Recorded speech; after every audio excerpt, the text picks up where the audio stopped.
لله رب العالمين وأفضل الصلاة وأتم التسليم على سيدنا ومولانا محمد صلى الله عليه وسلم سيد الأولين والآخرين وعلى آله وأصحابه أجمعين. أما بعد، أعوذ بالله من الشيطان الرجيم. بسم الله الرحمن الرحيم. يا أيها الذين آمنوا كتب عليكم الصيام كما كتب على الذين من قبلكم لعلكم تتقون. صدق الله مولانا العظيم. وقال رسول الله صلى الله عليه وسلم: من صام رمضان إيمانا واحتسابا غفر له ما تقدم من ذنبه، أو كما قال عليه الصلاة والسلام. إن الله وملائكته يصلون على النبي يا أيها الذين آمنوا صلوا عليه وسلموا تسليما. اللهم صل على سيدنا ومولانا محمد وعلى آل سيدنا ومولانا محمد كما تحب وترضى بأن تصلي عليه. الصلاة والسلام عليك يا سيدي يا رسول الله. الصلاة والسلام عليك يا سيدي يا حبيب الله. الصلاة والسلام عليك يا سيدي يا رحمة للعالمين وعلى آلك وأصحابك يا سيدي يا شفيع المذنبين. السلام عليكم ورحمة الله تعالى وبركاته. All praise is due to Allah subhanahu wa ta'ala, who has called us once again to His house on this auspicious day of Jummah. I pray to Allah subhanahu wa ta'ala that He fulfill all our needs on the auspiciousness of this day. And thereafter sending infinite salutations upon the Prophet sallallahu alayhi wa sallam, the pride of mankind, the purpose for our creation, alayhi salatu wassalam. We are maybe a week, 7 or 8 days away from the coming of Ramadan, in this beautiful month in which the Prophet sallallahu alayhi wa sallam described, and he told us about this month, that Ramadan is the month of the Ummah of Rasulullah sallallahu alayhi wa sallam. And the fadila and the virtue of this month, the Prophet sallallahu alayhi wa sallam spoke about it, and Imam Bukhari has narrated this hadith in his Sahih. And the Prophet sallallahu alayhi wa sallam said, إِذَا جَاءَ رَمَضَانَ, that when Ramadan comes, Allah Ta'ala opens up the doors of Jannatul Firdaus, and He closes the doors of Jahannam, and He changed shayateen, the shaitan, the devil, He changed them all, so that in this month the Ummah of Rasulullah sallallahu alayhi wa sallam can get close and can also worship Allah Ta'ala with peace. In this month is known as the month of the Quran and the month of fasting. There are two things that we often do in this month. We fast, we have to fast because it's fard within this month, and we read the Quran, we listen to the Quran, which is recited by Hufaz in Salatul Tarawih. And the Prophet sallallahu alayhi wa sallam said that the Siyam and the Quran, both of these things will come as an intercession for the slave of Allah Ta'ala on the day of judgment. The fast will come and will say, Ya Allah, I prevented him from eating and from drinking and from engaging in sexual intercourse throughout the day.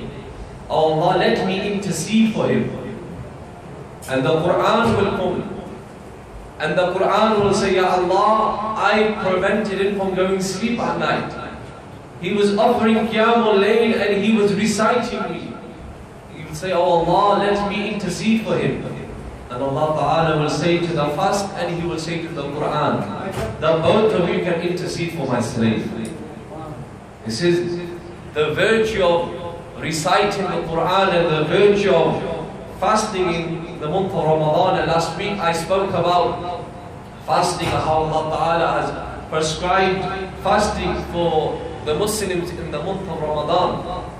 And I explained that the fuqaha, the scholars of Islamic law, what they say about fasting and what definition they have given about fasting. And this week, inshallah, I will be explaining to you the definition of the awliya Allah. You see, in our religion, in the ibadat that we have, whether it be fasting or whether it be hajj or whether it be zakah or praying, or any of the ibadat that we have, ibadat that we do to Allah Ta'ala, there are two aspects.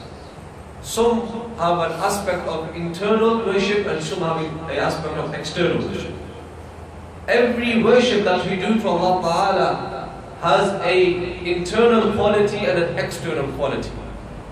The job of a faqih and the fuqaha is that they look at the external qualities of the ibadat. So the example of a faqih is that he will look at the verse of the Quran and he will look at the verse of the ahadith and he will then do istidlal, he will derive a ruling from it. And he will say that this is fard, or this is wajib, or this is sunnah muakkada, sunnah ghair muakkada. And he will give a ruling like this. But the people of Allah, they accept all of these rulings, but they go deep into that certain worship.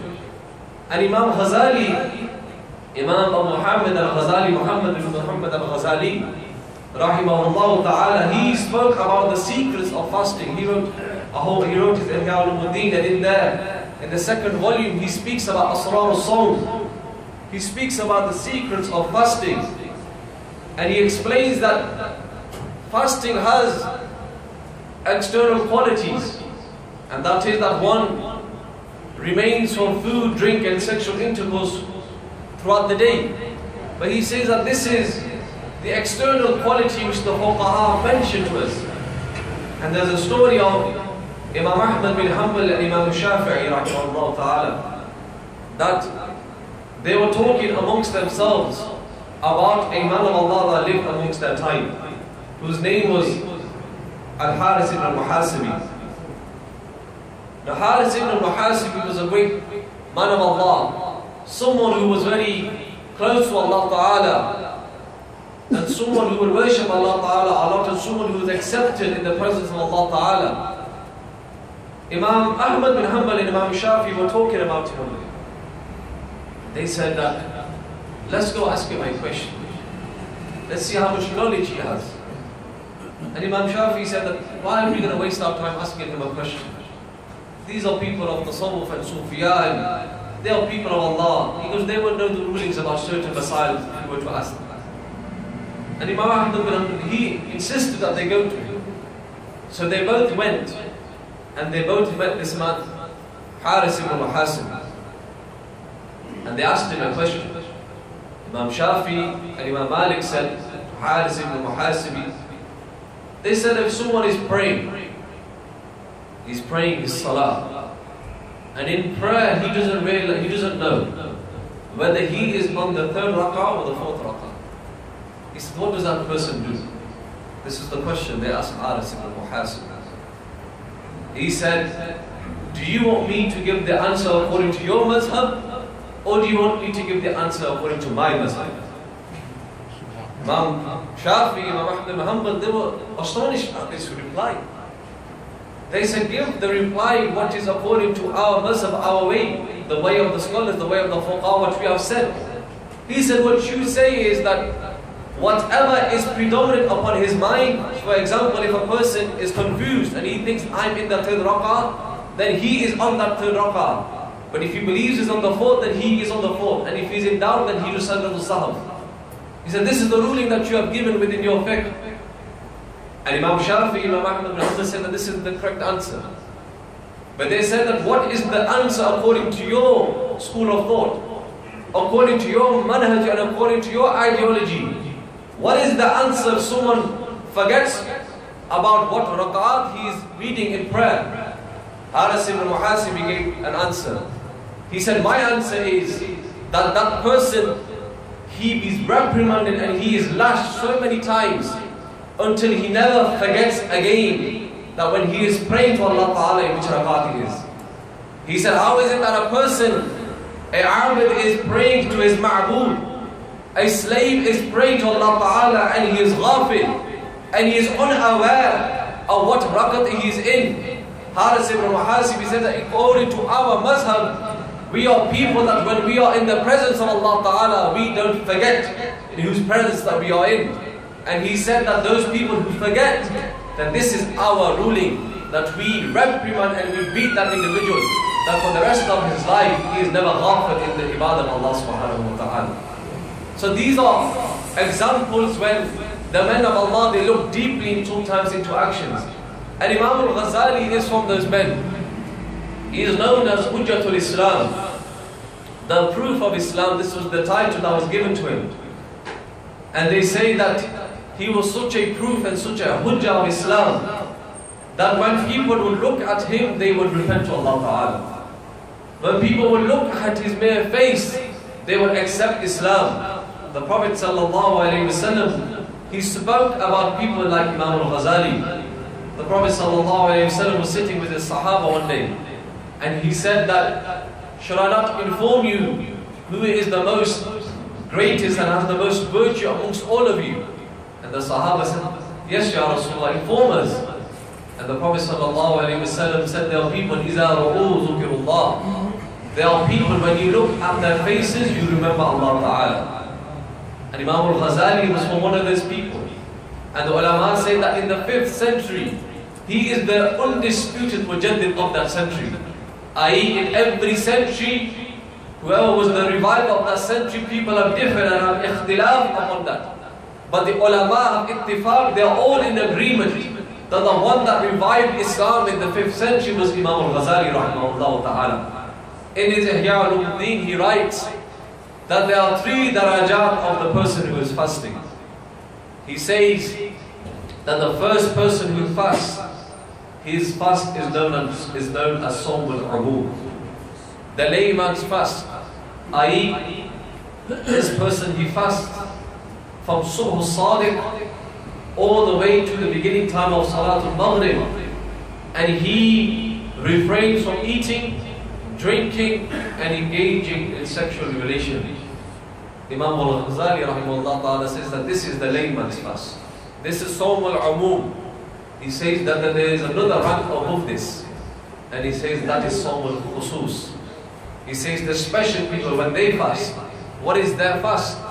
He says when these people fast, they abstain from drink, food and sexual relations, but their eyes, they also don't look at haram, their ears don't listen to haram, they don't speak anything which is a lie, and their body parts are all protected from haram. He says these are the special people who are fasting.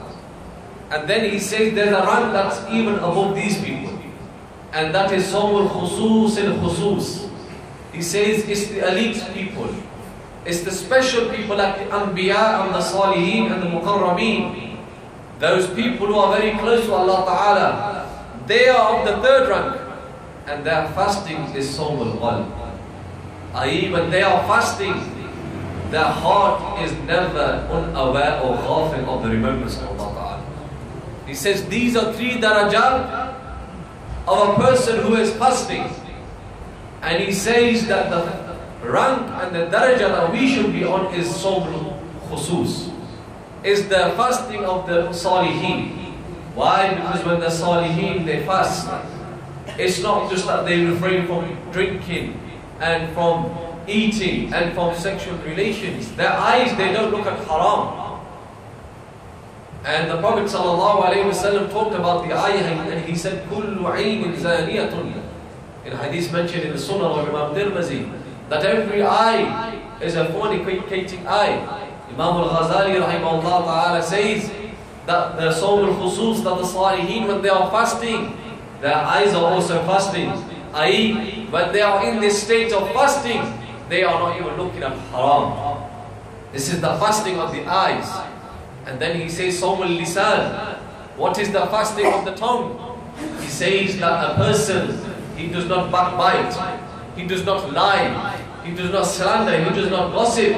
He says this is the fasting of the lisan. And Sufyan ibn Uyayna radiyallahu ta'ala, he said, Al-ghibatu tufsidu as-sawm.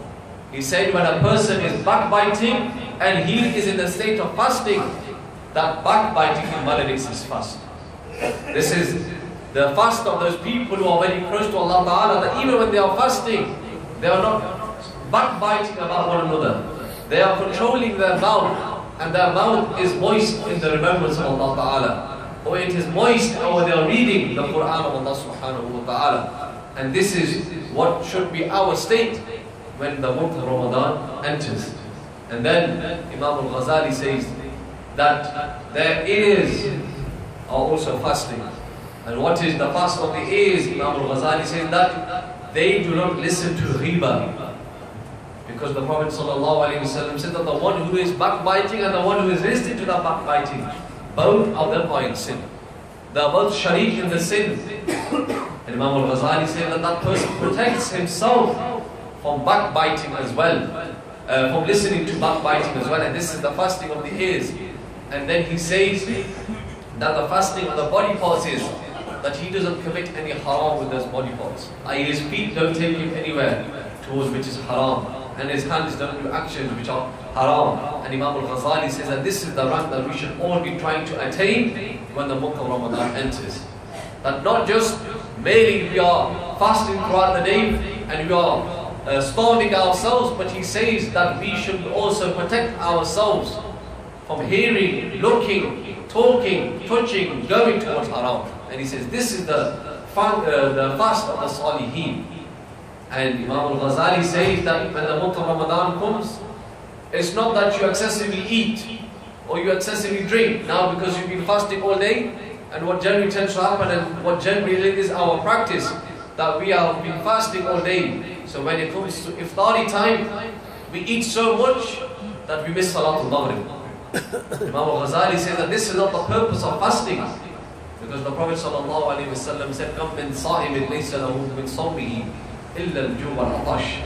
He said, how many people fast in the month of Ramadan and they don't obtain anything from their fasting, except the only thing they obtain is that thirst and hunger. This is not the purpose of fasting. The purpose of fasting isn't Allah Ta'ala is starving you or is making you thirsty. The purpose of fasting is that your ruh, your soul and your heart, it connects back to Allah Ta'ala. It's not a physical test, but rather it's a spiritual test and a spiritual journey is the month of Ramadan. That we don't starve our stomachs, but rather we are feeding our souls by fasting and by worshipping Allah Ta'ala. And Imam al-Ghazali rahimahullah Ta'ala says that when a person is making his iftar, he shouldn't excessively eat. But what is our practice? When iftari happens, we've got all the dishes out. And every single day, and every other day we have a new dish. Or we are anticipating, or we are thinking about where we're going to open our fast. Because we've been fasting all day. And now we will eat so much that Salatul Maghrib will miss. And we will eat so much, we'll become so tired that we won't be able to offer Salatul Tarawih in the masjid. This is our statement. Imam al-Ghazali said that this is not the point of fasting. That you are hungry throughout the whole day and then you eat so much that you are so tired and now you can't worship Allah. He says you only eat that much that gives you that much strength that you can come to the masjid and offer the Salatul Tarawih. And this is the whole purpose. We don't starve our souls, we feed our souls by the remembrance and by the recitation of the Quran. And this is what the whole purpose of this month is, rather not just to burn calories, but to burn sins. Because the Prophet ﷺ said, "Man sama Ramadana iman wa ihtisaba, ghufira lahu ma taqaddama min dhanbihi."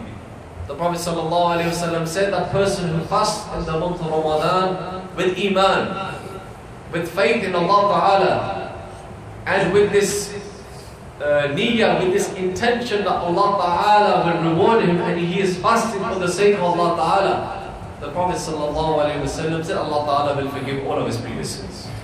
For just fasting in the month of Ramadan, and when it means sins, it means not major sins, it means minor sins. For major sins, you have to return back and ask for tawbah to Allah Ta'ala. So Allah Ta'ala give us the ability that when we are fasting in the month of Ramadan, that we also are fasting from our tongues, from our ears, from our eyes, and from our bodily parts. And this is the fast that Imam al-Ghazali has recommended us, that this is the fast of the Salihin and the one we should try to attain. وأقول قولي هذا وأستغفر الله لي ولكم وآخر دعوانا أن الحمد لله رب العالمين. As you're all aware, after Salat al-Asr every Friday, I do a dars in English. I've started the tafsir of Surah Al-Fatiha. Last week we started the tafsir and we began looking into the different names of Surah Al-Fatiha, and this week and the coming weeks we will carry on until we complete the full tafsir and the commentary of Surah Al-Fatiha. So those brothers who have time and who can understand English, please do come. It's every Fridays after Salat Al-Asr for only 25 or 30 minutes. I know the World Cup has started, so I'll make sure I finish before 8 o'clock. And inshallah, if all of you can just stand and fill in the gaps that you see in front of you, because there are brothers who also want to participate in this prayer.